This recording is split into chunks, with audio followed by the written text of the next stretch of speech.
Hey, what to do, everybody? Welcome back to the channel. Just having a great day. So if you guys have been following the channel, you guys know that trucking has been pretty slow for us lately. So we've been doing a lot of repair jobs, wrenching, stuff like that. I brought out a quick loads trailer to the ranch that has a pretty serious crack in it that we're gonna be repairing. It really is a cool trailer, but it has its flaws. And that's what we're gonna be working on today. We're going to be repairing this. We'll be talking a little bit about trucking and some other stuff. And as always, there may be something else that makes its way into this video, but I hope you guys enjoy it. Let's go ahead and jump on into it, and let's roll. All right, so we got the PTO running. Let's go ahead and turn the lights on. And the little control panel did just turn on. All right, we're gonna go ahead and get this thing disconnected. So can you back up a little bit, put some pressure on it? It's not very often I see that truck moving without me in it. So we're gonna head and drag out the old Miller 255.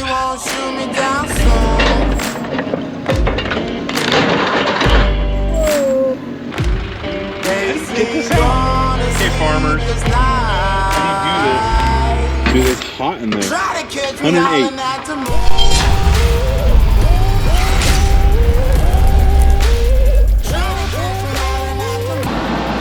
All right, while we let the truck warm up, I do need to hook it up. Everything on this trailer is hydraulic. I did a video on this thing a long time ago.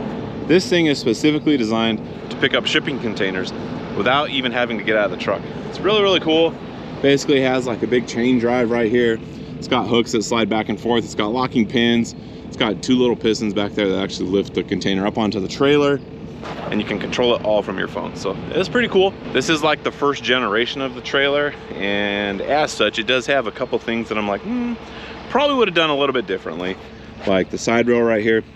You guys can see we have one seam right here, jogs over a little bit and has another seam right here. I don't know that I would have done that. I probably would have staggered them a lot more than they are. The welds, they're like not great. But this is where the problem is. We have a serious crack right here.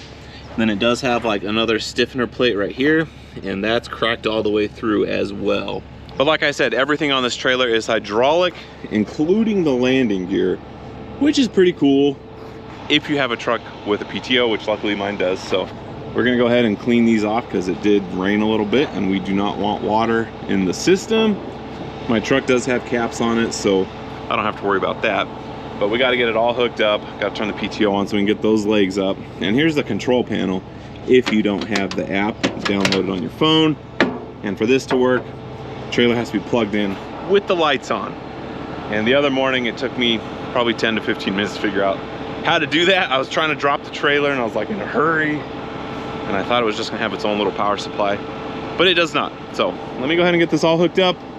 We'll lift the legs back up. We're gonna drive it up to the shop, and then I will drop it and disconnect it from my truck because I don't want my truck to be hooked up to this thing while we're welding. All right, so I got the PTO running. Let's go ahead and turn the lights on. And the little control panel did just turn on. Let's see.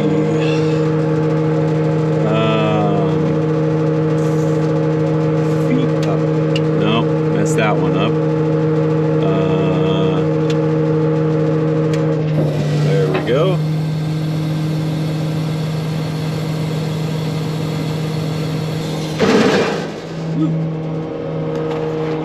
All right, so that is pretty neat.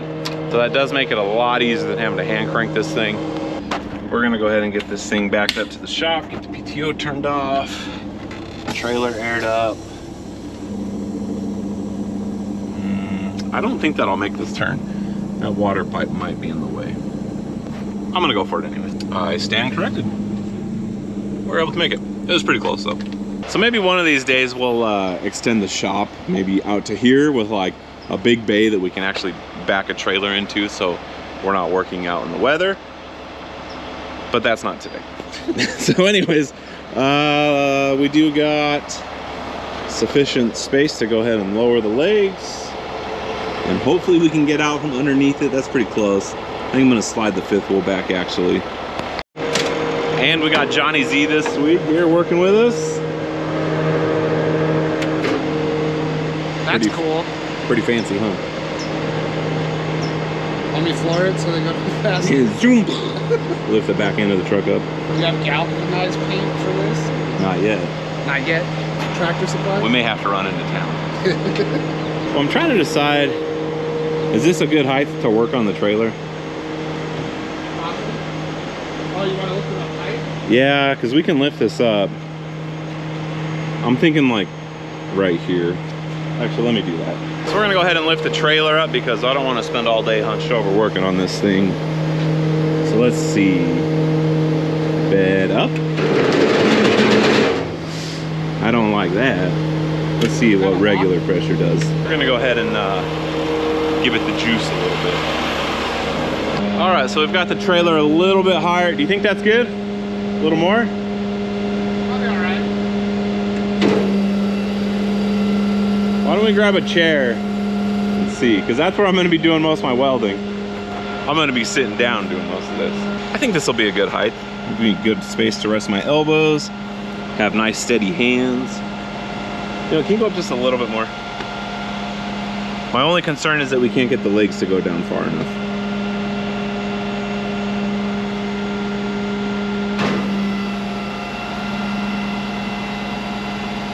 That's good right there. That'll give me ample space to weld underneath it, on top of it. I like that. Go ahead and try and put the legs down, see if they'll touch. Dang, this thing's got some long legs. That one's like, I don't know if that A little more. Yeah, we're good. Perfect. All right, we're gonna go ahead and get this thing disconnected. Actually, can you back up a little bit, put some pressure on it?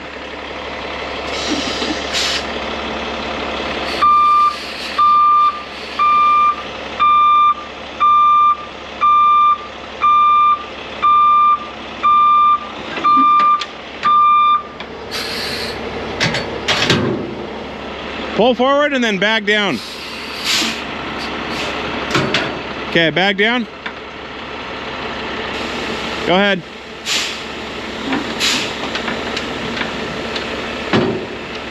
Whoa, whoa, whoa, whoa. Okay, go ahead.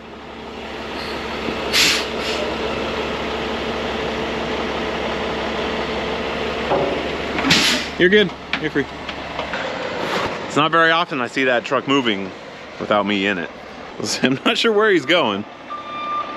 Maybe he wanted to go for a ride. I think it's been a minute since John's driven a Peterbilt. All right, so to start off with, we're gonna go ahead and grind all this down because welding galvanized is no fun. So we want nice clean metal right here. And this stuff is awfully wet and dirty. And I may get rid of this weld too right there because that's pretty garbage. But we're gonna go ahead and start up top right here. This one down here. Be really nice if we could just flip this whole trailer on its side, but I don't think I quite have the capabilities here for that. So anyways, we're gonna start with this, get all cleaned up nice and dry, and then we'll drag the Miller out here. And I think we're gonna go ahead and stick weld this one because that's gonna be our strongest bet. So to me, this bottom plate right here kind of looks like an afterthought to me because I can't for the life of me try to figure out why you would go through all the trouble of adding this little stiffener plate on top of this bottom flange right here, because this bottom flange is the same piece as this. It just comes down, has a 90, and then they took the time to go ahead and weld this piece along the whole bottom edge. That's a lot of welding, when in my mind I'm like, if you just use a little bit thicker steel here and here, I can see the cost benefit being way more beneficial than having to add a whole nother piece and spending all the time to weld it. Anyways, it is what it is. We did get down to the bottom plate. We're gonna have nice clean metal everywhere, but the hardest part on anything like this is always getting back tucked into that little corner, and that's where this little guy is gonna come in handy.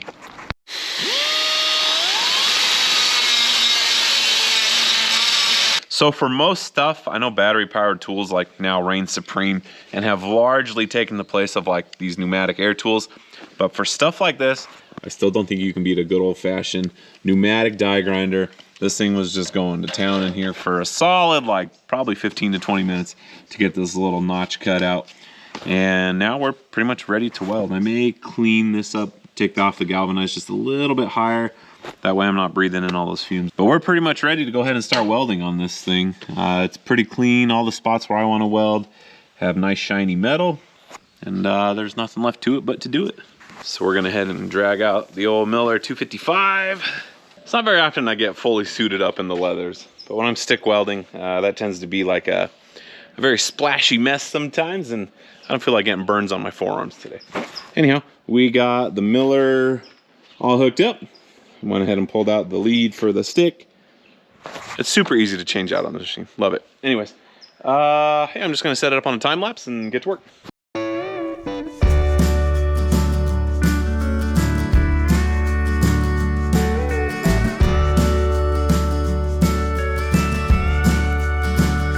So as soon as I started welding, my hood let me know real quick that it needed new batteries.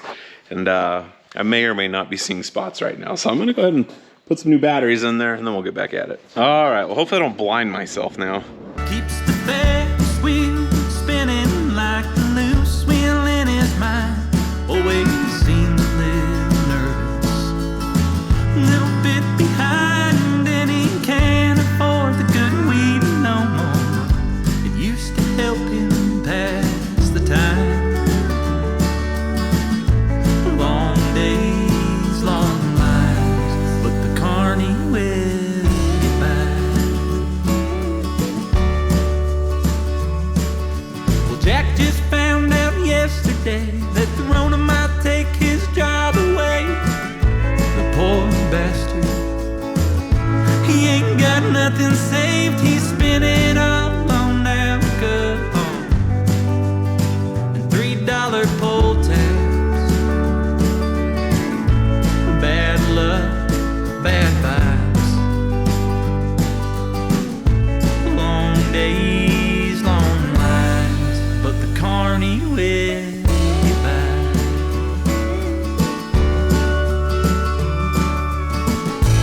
It's so hard to make a living when you barely can survive. Hustling rubes out on the midway under the flashing neon lights. Long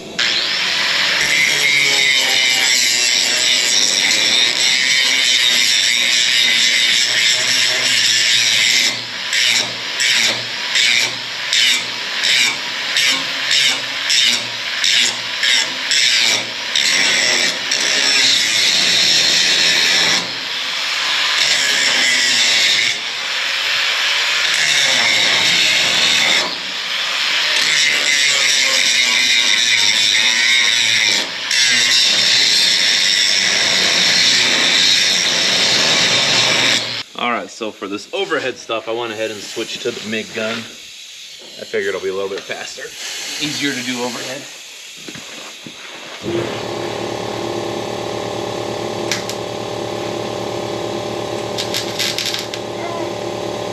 I can't see anything. So I think we are pretty much about done. The old Miller, she just did a great job today. I did bounce back and forth a little bit between MIG and stick. And I don't claim to be the best stick welder in the world, that's for sure. But we have a substantial amount of weld up here. It's a lot more robust than it used to be. Just for comparison, here's kind of the flimsy welds that it had before. Not a whole lot going on right here. Just for comparison again, we got a lot more weld right here. So I think this is gonna hold together much better than it did before, because before it was basically this piece just welded to this piece with a little bit of weld right there. But since we beat it out so far, we're able to grab this piece, and the bottom piece. So basically we have like a trifecta of weld holding everything together. Hopefully it lasts longer than the other ones did. If it doesn't, I will bring it back here and I will gusset the heck out of this and super reinforce this.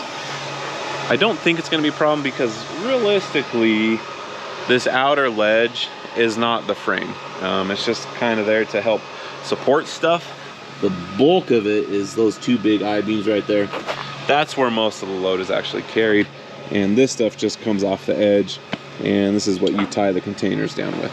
Main problem with it is that this trailer flexes so much. So I think that was just the weak point right there.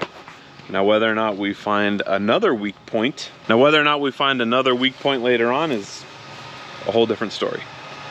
But as I'm looking on this side, I like the way they did this side way more than the way they did that side. You guys can see how far the seams are staggered from where the seams on the trailer is. That other side, I don't understand why they put, you guys can tell we were working right there. They have a seam right there, right next to that seam. That doesn't make sense to me. There's not one other spot like this on the trailer. So I'm assuming there will never be any other fail points other than that one right there. It's just a bad design. So I'm just gonna reiterate one more time so you guys can see how close those seams actually were. We have this seam right here and this seam right here. They're literally on top of each other. I'm really hoping all this weld is able to hold it better than it was before. And I really hope that 2-3 years from now, it doesn't crack again. I hope that the repair is good and that we don't ever have to beef this up anymore, because to do that's gonna be an extensive amount of work. We'll have to like build some custom bracketry, which actually I'm looking at a press brake right now, would super come in handy for this thing. Actually, that might justify buying it now that I'm looking at it. Yeah, I may be buying a press brake here pretty soon. But as far as trailer repairs go today, we're done. What's that? Need some galvanized paint. Oh yeah. That's gonna rust.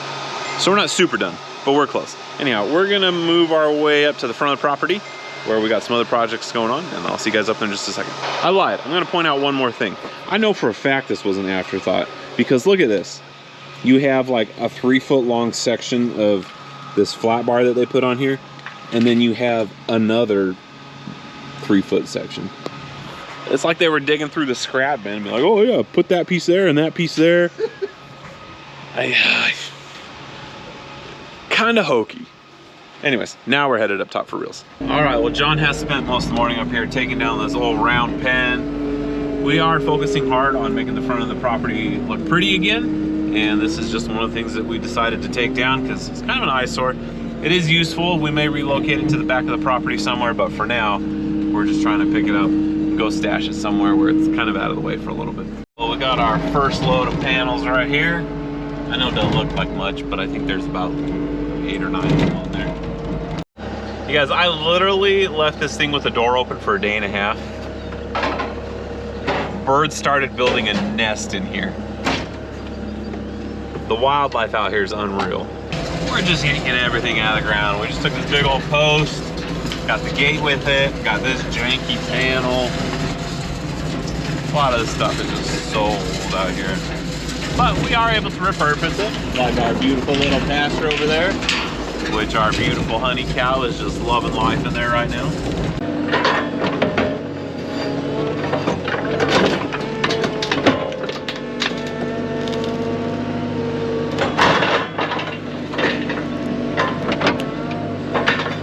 Man, that thing is in there.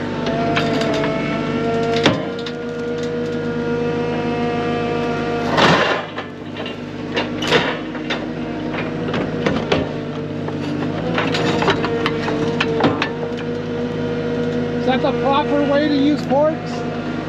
I'm pretty sure that's how they were designed. The specific application? I totally just bent it.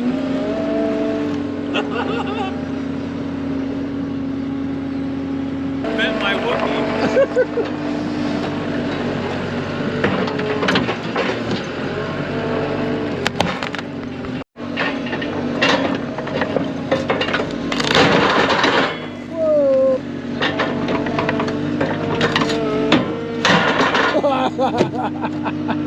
Yeah.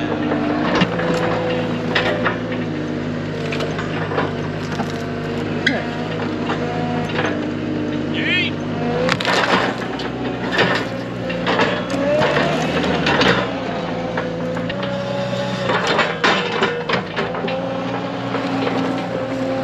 All right, so we're getting pretty close to wrapping up for the day. We're just trying to clean up the shop because we're going to be doing a deep clean tomorrow. But I'm gonna go ahead and show you guys one more thing before we wrap up the video. So we did end up baling all the hay up there for everybody that saw the last video, but we did not get to keep them as bales because when we baled it, they were super wet. So we got them underneath the hay barn. I cut them open and we're basically letting them breathe now. And the animals are still eating it, but it's still drying even though we got awful weather like this. But I just realized that we have 2 bales that are still stuck in the baler and I forgot to pull them out. And bales, when you tighten them up like that and they're still wet, they get super, super hot. So we are going to go ahead and get rid of the trash that's on the 299 We're gonna grab my little laser scanner that tells us how warm stuff is. And we're gonna yank those 2 bales out of the baler before it catches on fire and ruins my antique piece of equipment back there. And we're gonna show you guys how hot they actually get. So we're gonna give John a quick little lesson on the old John Deere. He's never ran it. So John's big concern is that it starts and takes off. So basically, it was in second gear. That's in neutral. These both just have to be like in the middle. PTO back right here. This is what engages the PTO. That's off. This will be on. So key goes over here. Oh, I thought you had to jump it. No. There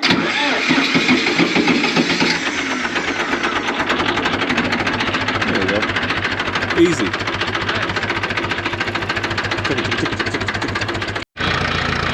Alright, now I really didn't want to start it up just because I try to minimize starting this machine as much as possible, but we did not have room to get behind it with the 299. So we do have to pull it forward a little bit. I think that should be good right there. We are, however, just going to let it idle for a little bit. That way we can back it into place when we're done. What part cuts my hand off? You smell that? Fermenting. You feel any of the heat coming off of that? Dude, when we open this bale up, it's going to be warm. Go ahead, try and pull it out. No. Okay. I am going to go get my little laser scanner real quick so we can actually be technical in our analysis. Well, John has gloves on. He might be able to do it. Oh, John's stronger than I am. It's moving. All right. Let me go get the laser scanner. I guess we didn't have to start it up. What do you need the laser scanner? So we can see how hot it is. Oh. Because these will catch on fire. Seriously? Yeah, seriously. So the last bale has not been tied yet, but we are not going to use this hay. I can already see the mold starting to grow in there. So we're going to just go spread it out in the field and let it dry out a little bit. What's that? 80 degrees. Well, that's because cold air is touching it already. But that last bale is not complete, so we're going to have to get the PTO going, get that moving, and then I'll go ahead and click it to register so that it can cut the last bale, and then we'll pull it out. How do you like my death machine? That's so scary. This is where it gets really sketchy. Watch this.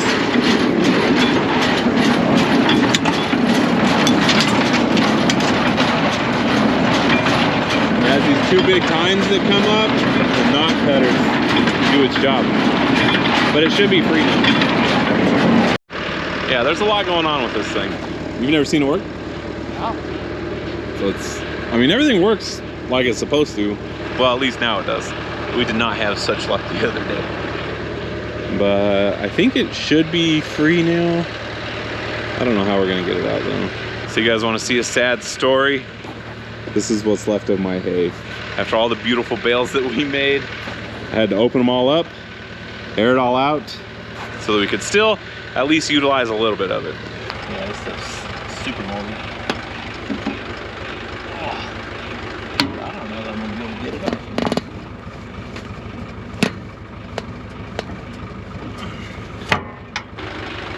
How do you get this out?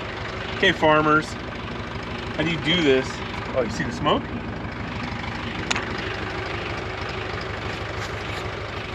It was smoking. It let some of it out, dude. It's almost 90 degrees in there.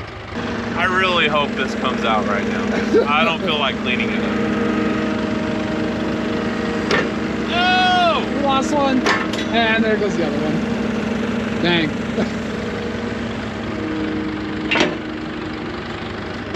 All right, so we busted it loose. You guys can see we got a little bit of smoky smoke going on in here. The smoke or steam? Both. 104. Yeah, 107, 105. Dude, it's hot in there. 108. That's the highest I've seen so far.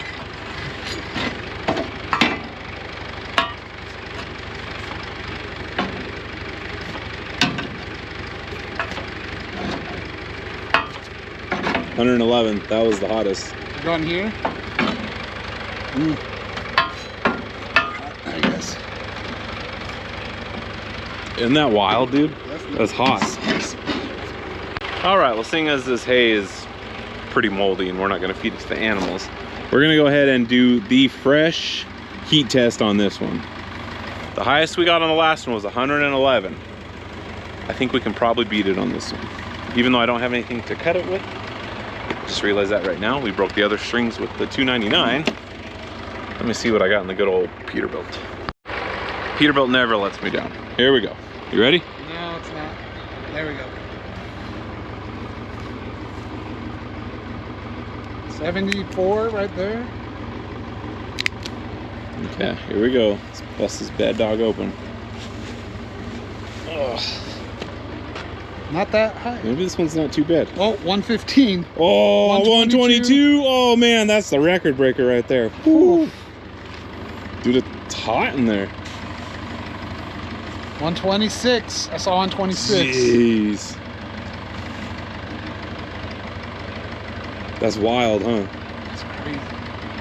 That smells awful. Yeah. So anyways, now you guys know, if you ever see hay on fire in the middle of nowhere and you're like, how did that happen?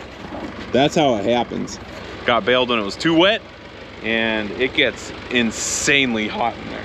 So anyways, we are done. We're gonna go ahead and wrap up this video. I'm gonna put the screws to it. If you guys could do me a huge solid like, subscribe, share this with amigos, hit that notification button down below so you guys can see progress on all the whatever we got going on. I'll be taking that trailer back either tomorrow or Thursday morning. I don't know when yet exactly, but I do appreciate you guys taking the time to watch, and we will see you guys next time. Later.